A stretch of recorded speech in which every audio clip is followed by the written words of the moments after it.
দাবি আমাদের ককবরক ভাষাকে রোমান স্ক্রিপ্ট দিয়ে লেখার অনুমতি দিতে হবে। সেই দাবি অনেক বছর ধরে চলে আসছে, কিন্তু সরকার বসে সরকার যায়, আবার নতুন সরকার গড়ে, কিন্তু এই আন্দোলন এই দাবিটা মানা হচ্ছে না। তো আমরা ত্রিপুরা উইমেন্স ফেডারেশনের পক্ষ থেকেও আমরাও এই দাবি রাখছি। আমরাও অনেক আন্দোলন করেছি। আজকে আমরা রাজভবন অভিযানে এসেছি। আমরা মহামহিম রাজ্যপালের কাছে আমাদের এই দাবি আমরা পেশ করব।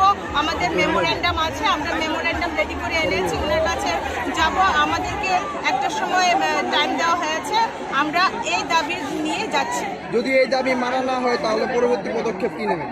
আপনারা দেখছেন, শুধু আমরা নয়, এর আগে টিএসএফ, টিআইএসএফ, আরএসকেসি অনেক সংগঠন এই দাবির জন্য আন্দোলন করছে। আমরা এই রাজনৈতিক একটা সংগঠন, আমরাও এই দাবি করছি, কেননা সেটা আমাদের মাতৃভাষা, সেটা আমাদের অস্তিত্বের বিষয়, আর এটা রাজনীতি নয়। কিন্তু আমরা রাজনীতির অংশ হিসেবেও আমরাও ককবরক ভাষী, তার জন্য আমাদের এই ন্যায্য দাবিকে আমরা দাবি করছি।